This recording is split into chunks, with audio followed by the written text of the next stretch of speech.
Bannerlord can be a brutally hard game. Often you're outnumbered and massive armies march against you.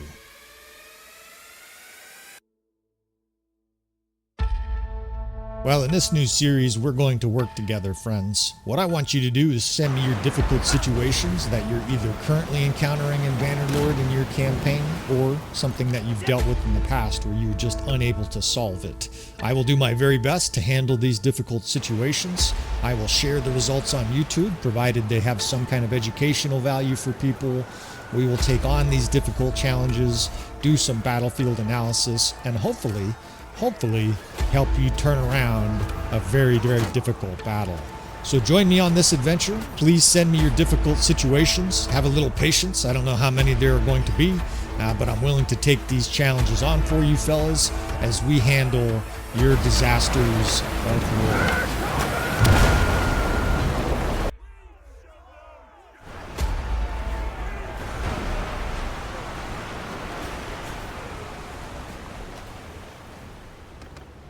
Alright, let's see here. MLGA, I just had this guy's email up. Let's do this right here. These are our mods, and they won't affect the campaign at all. So, welcome back again, friends, to another episode of Tactical Enlightenment, our YouTube channel dedicated to all things Bannerlord related.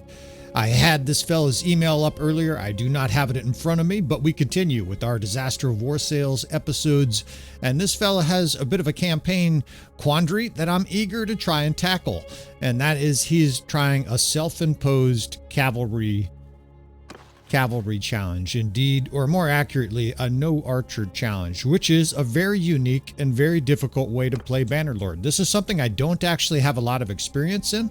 I've almost never had an army with no archers. I guess we have horse archers, but we don't have traditional archers. So what to do in a campaign like this? Now, I'll post the guy's email up later on. I'm going to have to paraphrase it here because I'm not looking at it. Essentially, he had two problems. First, he just made a kingdom, it looks like, and he says no matter what he does, the enemy just keeps on coming and overwhelms him.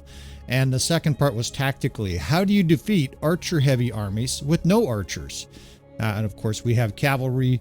I have a few ideas. Obviously, we have a lot of experience with Bannerlord here, so we'll see what we can do. Now, he did not leave a name. I remember distinctly he didn't leave a name, and so John Doe here. We're helping our first John Doe, or at least the first guy in a while who did not leave a name. We need to spend a few minutes and orient ourselves to his campaign, crack open a tasty beverage. I got something to drink here. And we are going to dive into this guy's campaign for a couple episodes. It might be 3 or 4 episodes. It might be one long episode. We shall see.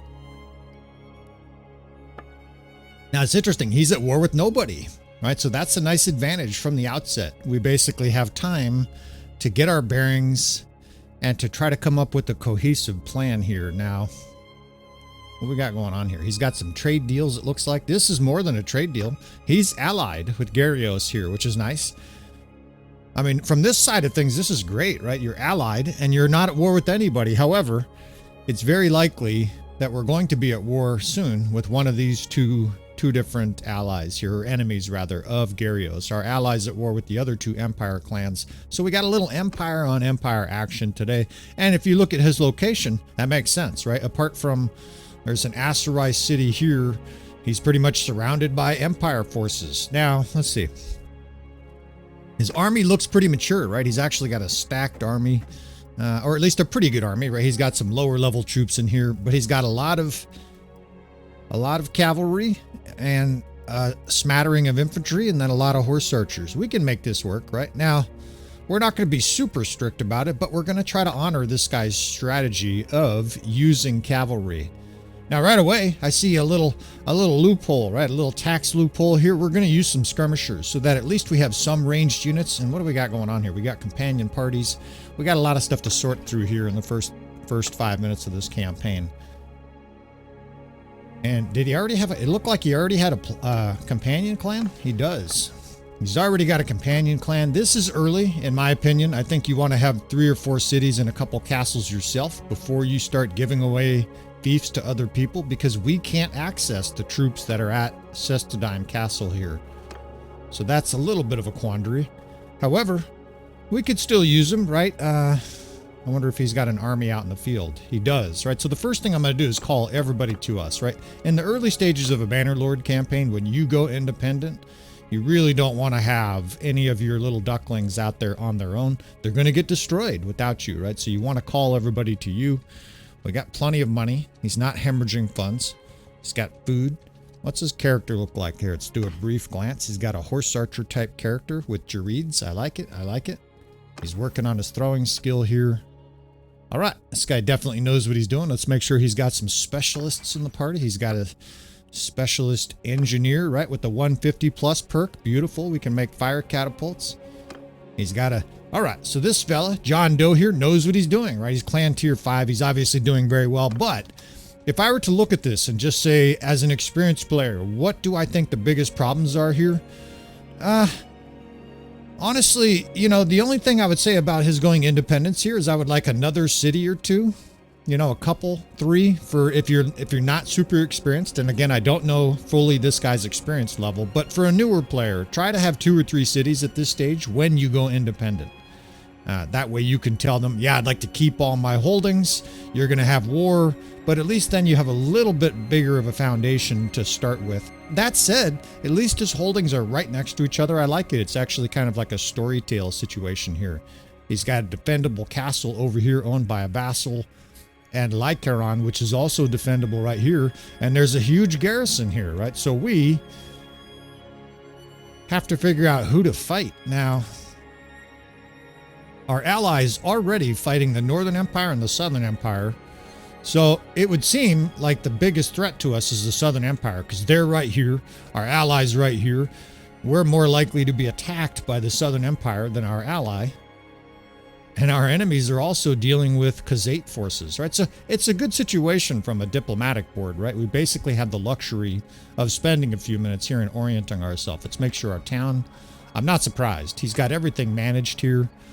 Apart from the fact that he looks like he has an infantry captain bludgeoning his way through the governor's role here. I like everything I see, right? This is amazing. His city's got high loyalty, security. He basically has everything in order here, right? He's doing bread and circuses, although he's building stuff, right? He's put some money into the reserve. You really, John Doe, brother, you really are doing everything conceivable to help your fellas here. Let's make sure that the citizens... have plenty of food. I also like to pull the luxury food out away from the citizens. They get grain, fish, and meat because those are the foods that help a city the most when it comes to prosperity and not starving. And we're going to slaughter all of these animals, right? We'll take the tools too. We don't have a money problem, so I'm not afraid to buy this stuff here. What we're going to do is put some stuff in the stash, although based on the experience level I've already seen this guy displaying with some of the things that he's doing here, I won't be surprised at all if he has, indeed, what a surprise, right? This guy here is either a student of the channel or he's getting his experience on some other way here, right? This guy's got food. He's got horses stocked up here. Brilliant lad, right? John Doe, you're ripping it. What we're just going to do here is put couple 4,000 food into the stash, and this will help tremendously later on if and when we get sieged. They're raiding our villages, etc. Now let's look at the garrison quickly. Now, how do we use these archers? He's got lots of archers. Here's what makes sense to me. If you're not using archers in the open field, if you're doing a campaign like this where you're penalizing yourself, that the bottom line is not putting a bunch of archers into your army is a penalty. You're playing with a major handicap. That's fine. That's great, right? He's trying a challenge for Bannerlord. I'm all about that. If you're going to do that and you have archers, it makes sense to me that they would go in the city. At least then that they will function in an auto-resolve situation. Archers defend cities pretty well. And if we have to fall back to the main city, I've got no problem using archers, you know, if we're sieged down to the last location. Now, I still siege too many troops here. There's a couple ways to solve that. First, we can expand, right? We could take another city, and then, of course, we'll be able to immediately shuttle reinforcements there. The other thing we can do here is we could put some of these extra archers at Cestadine, right? His ally has a modest garrison there. It's actually fairly solid for a castle, but what we could do is we could actually spread even more archers to his castle. So, until we get war, I think that's what makes sense, right? We'll call these companions to us. In fact, I'm just going to sit in the city here. We'll just wait a few days, observe, see if anybody declares war on us while we're calling our companions to us. Make sure they don't have archers. Oh, you're cheating, John Doe, right? One of your companions here has archers. Of course, I jest. He's not actually cheating. What we're going to do here, though, let's see. She's got a bunch of archers, right? All right, so I think I got this figured out. We can pull these archers from her. And again, I don't mind if a few archers sneak in. He's got like 10 here and 12 there. And don't forget, in Siege, the horse archers will be archers, right? I mean, horse archers are archers, let's be honest, right? They're just highly mobile archers. But in order to sort of role play along here, what I think we'll do is we'll dump some of these extra archers in this other castle. Now, she's got too many. She's got 91. Let's just very quickly, where's this guy here? Yeah, get over here. This is his vassal. That's the other thing we want to do. We want to make sure his vassal has some money, right? When you have an Archon here with the stupid helmet, or some people love that helmet, I guess.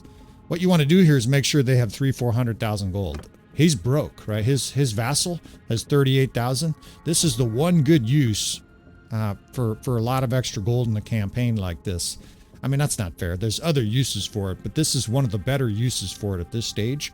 He only has 38,000. That means he's not going to fill his garrison to the brim with troops. He'll be more likely to disband those troops because he can't afford to pay, right, for the garrison upkeep. Now that he's got 300,000 or 400,000, he'll be able to support both a larger army in his own little dipshit force here, right? His army, we can't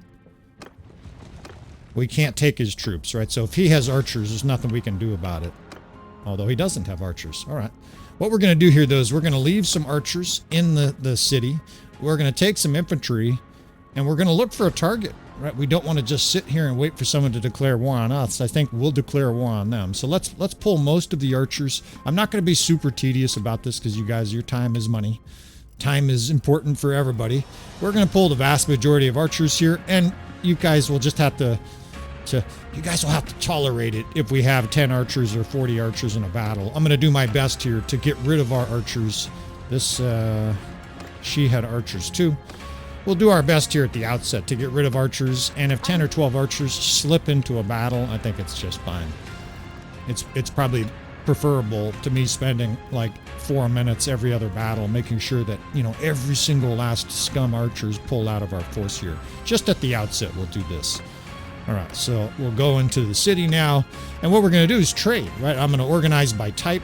You can just click that button. So there's plenty of infantry here, and I already mentioned, right, we want those nautes, so we're going to pull those guys in, and we're just going to pull a bunch of infantry in here. We'll cherry pick some of the better ones, of course.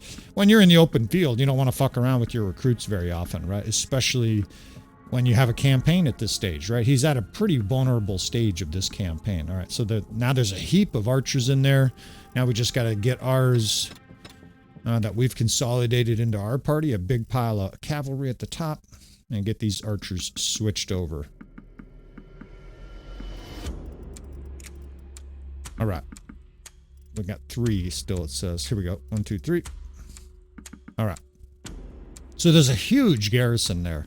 I think you could even argue bringing even more of these infantry out, because that's all we have, right? There's no cavalry in the keep. It's literally all archers. The good news is that archers do defend keeps pretty well, and I'm going to take some of these recruits too. You just don't know whether you're going to run into a huge army right away, right? So we want to make sure we have the capacity to deal with that. I think we slaughtered all the, just want to make sure we don't have 1,000. Okay. We already did some slaughtering. And, you know, they have like 2 or 3 ranged units. That's fine. They actually will pull troops from the garrison. I've got no problem with that. Let's donate some scrubs to this guy. Now we'll organize by type, or by tier, rather. You're typically not going to give your vassals early on your best troops. What I typically prefer to do is give them some weak troops. Although the more I think about it, I might make an attack dog division here out of one of these units and give them, you know, lots of cavalry. Let's see what this looks like. There you go. We're getting a little influence for that. That's fine, right? We've got some influence, but not very much, right? We want to be careful with how we use that. And let's turn her army into a potential attack dog division. So here's what I'll do for an attack dog division. We'll take her weakest troops. If you're going to have an attack dog division, and I'll explain this in a second, you don't want them to have a bunch of weak troops because they'll be annihilated. I saw a few archers sneak by there. We're just going to ignore we saw that. Just pretend like you didn't see anything, fellas. All right, so what we want to do here is give her some better troops. I don't really want to give her my Naute. We're going to use those to great effect. We're going to give her a bunch of cavalry, so her forces move around quickly. Let's give her some, I guess we'll have to give her some higher end cavalry here.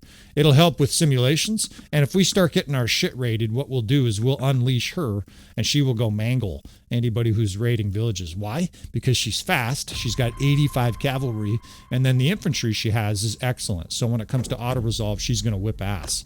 Right, so we're just a few troops over here. We can give it to this other gal. And now we got to look for a target, right? What do we kill? Some looters. Our army's a mixed bag for sure. I'm a little nervous, right? Because we don't save scum for these campaigns.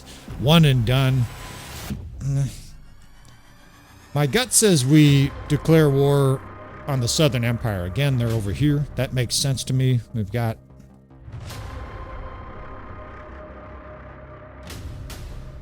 I guess we could shuttle a few archers over to him. That also makes sense. You want your back door covered, right? So this other castle, what we can do here is we can carry some of these archers with one of these companions over to that castle and then deposit them on our vassal's castle here, right? That way, shit, we don't have the capacity. I wonder if we can make another army.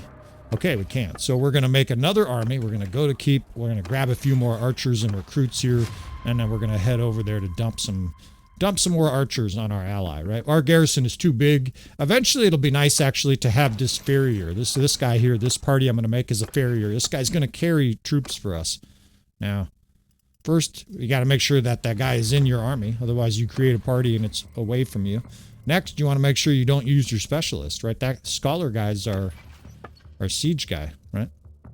So we're not using him. We need that engineering skill for the fire catapults. So we could do this knowing guy. You want to look for a party, companion that has some of this, right? This is your answer right here. Even though this guy's probably functioning on some level as a party specialist, the engineer is way more important. So we go in here and we make knowing this guy. Yeah, that's him. And all we're going to do here is shove a whole bunch of archers on his army. Let's do this again quick. Apologies for the get-go here, although, we're not going to apologize. You know what I mean.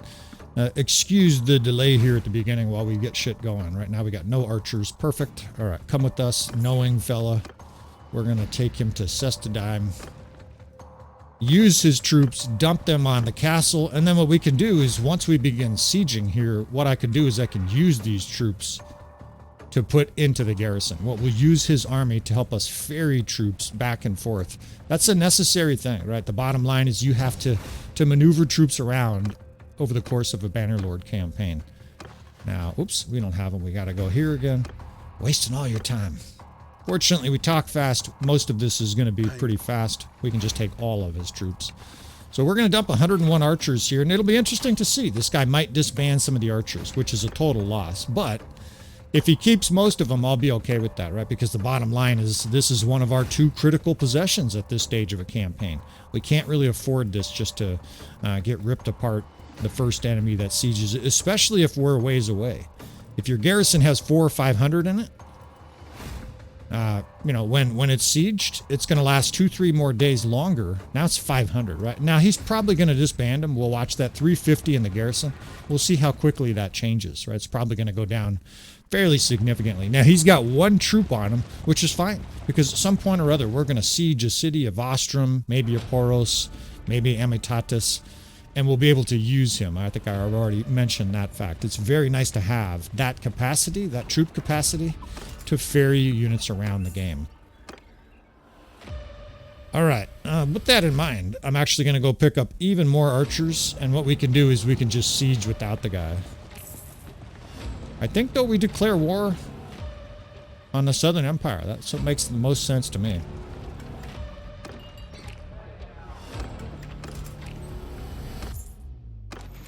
So there's almost no infantry here. We'll take those guys, and we'll take a whole bunch of archers here and dump them on our farrier.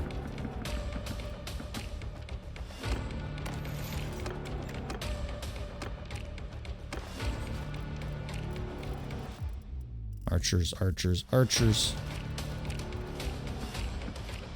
And then a bunch of recruits. All right. All right.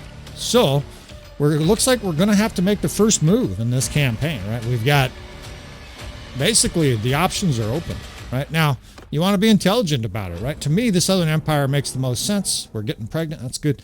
There's a bunch of reasons the Southern Empire makes the most sense, but this is the big one. They're being attacked, right? Actually, they are counter-sieging here. The bottom line, though, is they're busy, right? The Southern Empire is at least a little bit busy with the Gazette. They don't have a vast empire here. They're a little bit like a weakling, right? In Bannerlord, you're absolutely being the bully, right? In real life, don't be a bully asshole, right? Nobody likes a bully. But in Bannerlord, you're 100% being a bully, right? So we're going to swing over here, grab a few troops, declare war, and then instantly siege one of the Southern Empire's locations, right? You do it at the last second, so they have no capacity to ferry troops over and defend, right? You basically, there's no such thing as honor in the medieval period, right? You take advantage of your enemy to full effect. Now, the only other reason to declare war early would be to hit 3 or 4 villages and tell us, give us your sons. But we can do that afterwards, right? After we've declared war, then we can rip up all their villages and say, give us your sons. And we'll use the RTS mod, and we're also going to use the better time mod, which will allow us to move a little quicker. You should be picking up food from all these. I guess I can do that here and there. We're not going to worry about workshops. His money situation is stable, right? If he had 200,000, I'd be doing a lot more financially. We'd be selling loot and stuff like that. And look at this shit, right? These guys are hella busy over here. They're sieging Hassenfolk. They were sieging Odrissa. I didn't see, but maybe they got defeated there, right? Look at this. This is them getting defeated. Khazate took him prisoner. Southern Empire taken prisoner. They're getting their ass kicked. Or at least they're in a pretty bad battle over there. Well, scratch all that. We're not about to siege a city with 1,100. So a little bit of a snafu here. Now, you don't want to siege like way over here, right? Like Danustica or something like that. It's too far. You got to keep your locations somewhat closer to each other. But are we in a hurry? Not at all, right? We're not at war with anybody. So it's really the only thing that we're hemorrhaging here is gold. And once we start kicking ass on the battlefield, it's not going to matter. No. The Northern Empire would be an option, right? There's locations there. The nice thing about taking like an Amitatis, declaring war on them, is that we'll have allies right in our midst. And I think that makes the most sense. Even though I'm vacillating like a weak bitch here, there's a reason for it, right? Because we're not going to siege a city with 1,100, with no archers, right? Siege without archers is going to be harder. Although I got to keep reminding myself, we are going to have horse archers, right? We'll have 40 consguards and what are the mounted crossbow units, the dipshit Imperial crossbow units. They'll be of some value as well.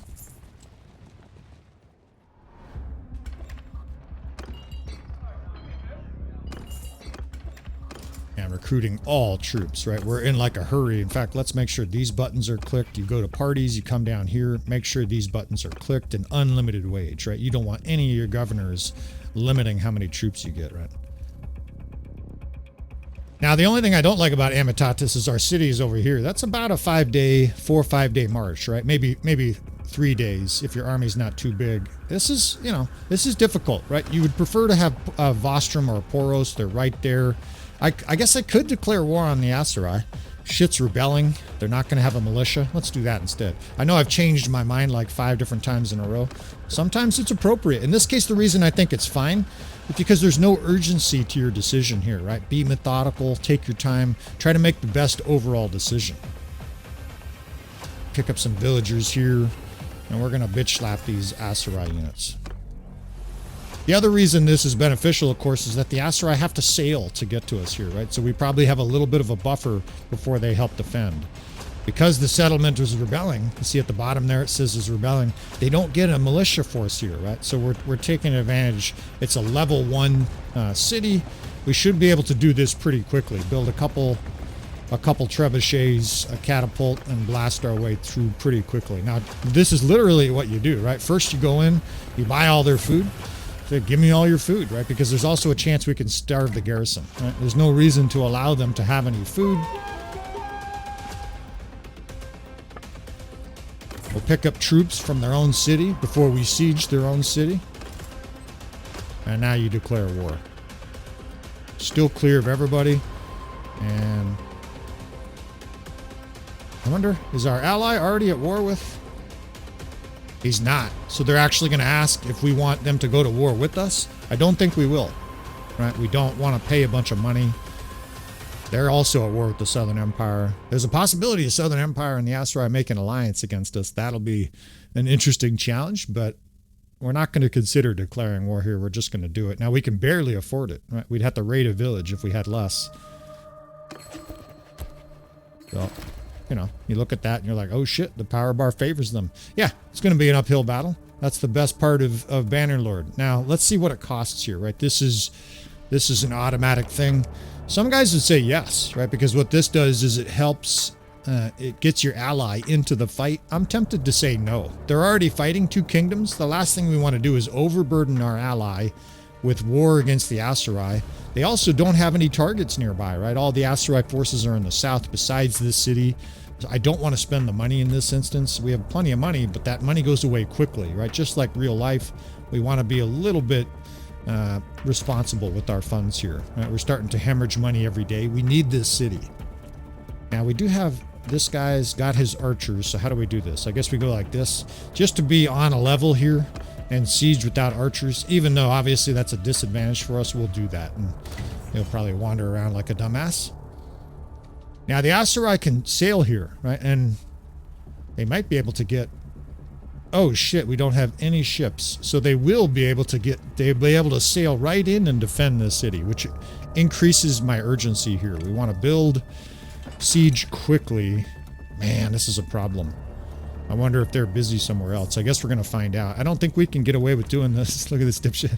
I don't think we can get away with doing this with less than 2 trebuchets. This is some hilarious bad AI. He's just going to circle. You got to laugh at it, right? In 10 years, we'll be getting mauled by AI. Enjoy it while it's bad right now. So this is a painstaking process here, because I'm aware that there are ARCHERY boats sailing this way, maybe even Unquid with an army of 2,100. We must destroy some of these fire catapults though, otherwise we'll suffer huge losses when we begin the siege. Now I'm not going to build the normal full assortment. I'm just going to build a few because we are in a hurry, right? We're just going to get these 2 up at the same time, the fire honorably next. And then as soon as this ram is built, we can theoretically launch this siege. But I'd like to destroy at least the fire catapults. The regular catapults don't do major damage, but the fire catapults destroy not just your troops, but your equipment. Come on, boys. Destroy this fire catapult. I still wish you could click on it and be like, it worked that time. Be like, target that one. All right, this is perfect.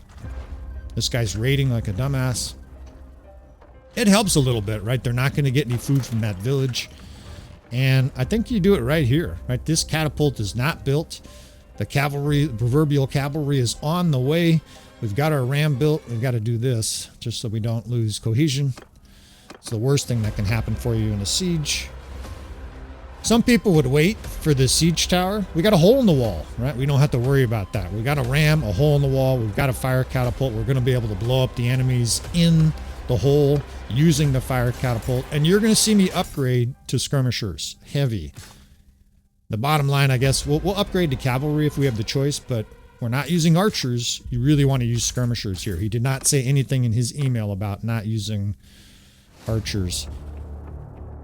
I guess we'll just upgrade these prisoners, the non-archer prisoners. I'll eventually upgrade those, or recruit these archer prisoners, and we'll stick them in the garrison, right? Like I said, I think if you're going to do a campaign like this, when you have archers, that's the best use for them.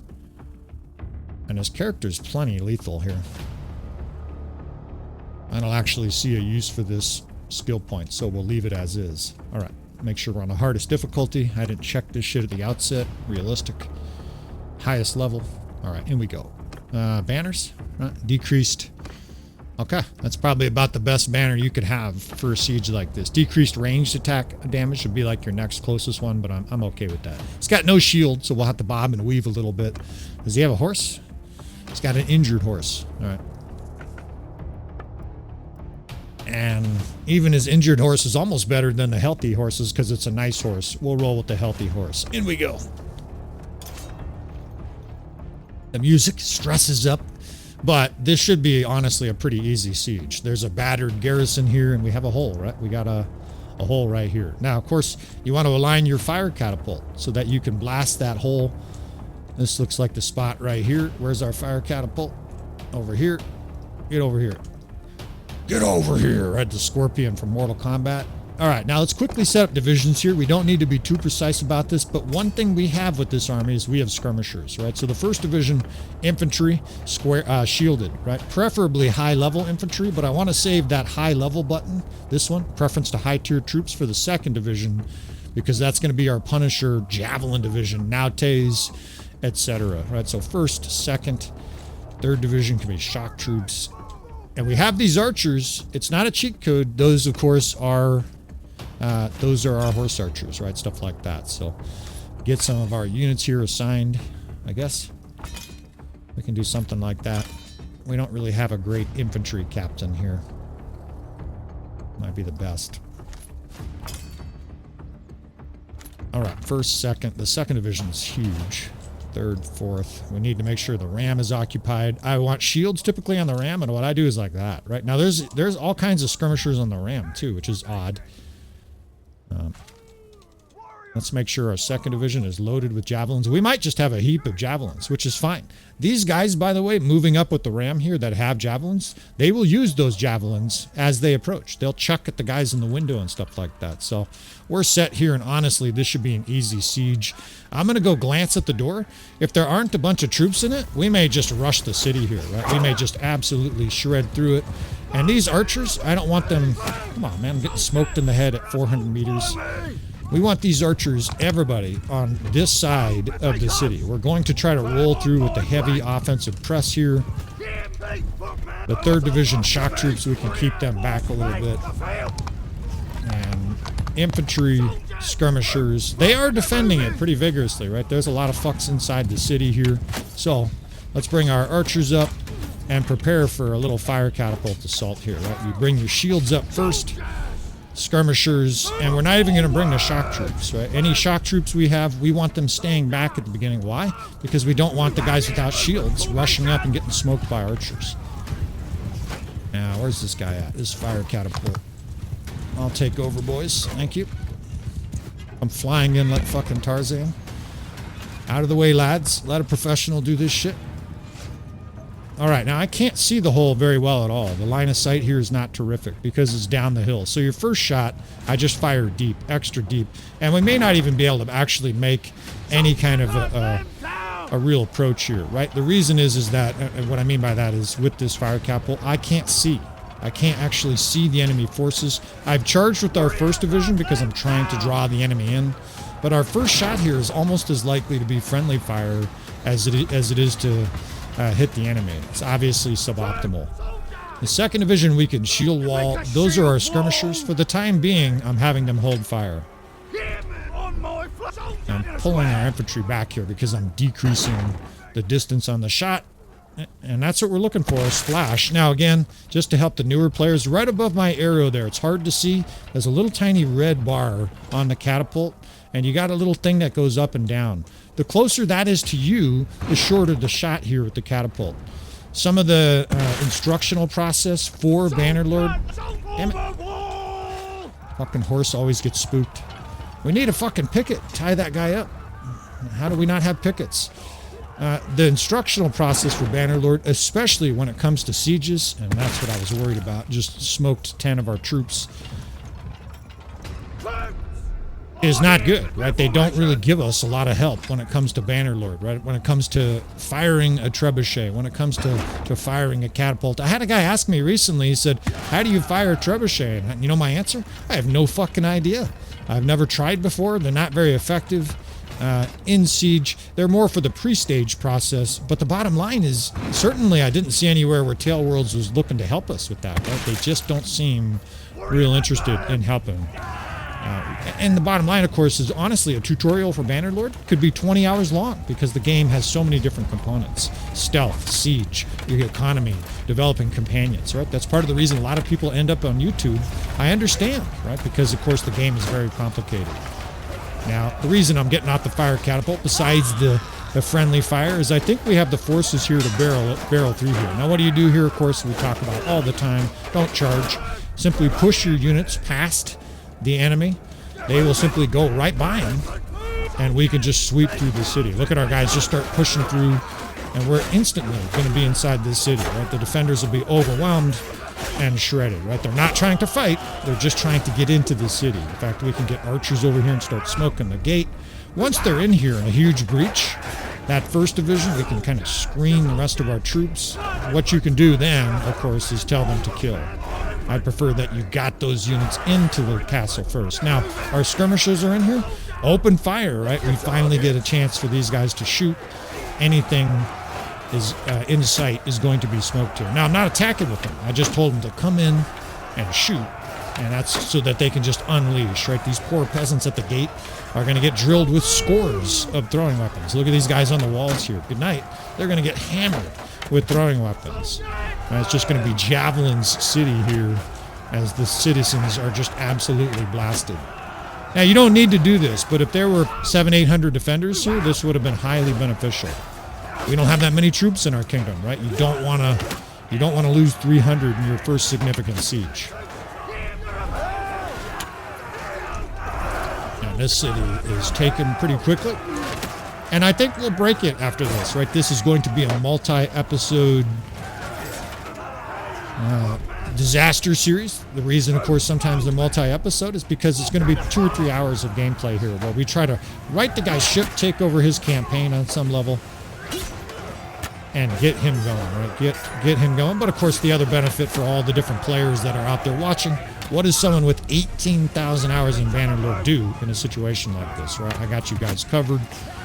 We're going to roll through, hopefully. I mean, we might lose some battles, but we're going to roll through this guy's campaign and get him set up, right? These guys over here, I guess you could call this a heroic last stand. To me, it just looks like they're waiting to be exterminated as the javelins and throwing weapons rain in on this force. Look at these defenders on the walls. Yeah, you guys are a little late. We own the city now. Yeah, that's right. Open fire. If there's only 1,000 javelins hitting you in the face, you guys should be just fine. These are a little late to the party.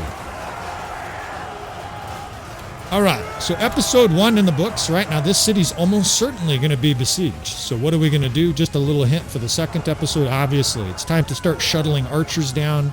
We're going to have combat here, and I haven't even thought about ship warfare, and evidently John Doe hasn't either because he has no ships. Right? And I'm not saying that's like a mistake or his, you're a bad person, John Doe. What I'm saying is that we're not prepared for it, right? We're going to have to look at forming a navy in this campaign, especially since we're at war with the ARCHERY here. Now, it looks like we got some dipshits stuck. When that happens, what I would prefer to do before you do other things is pull your units away that are melee, and they are fully, fully stuck in the wall.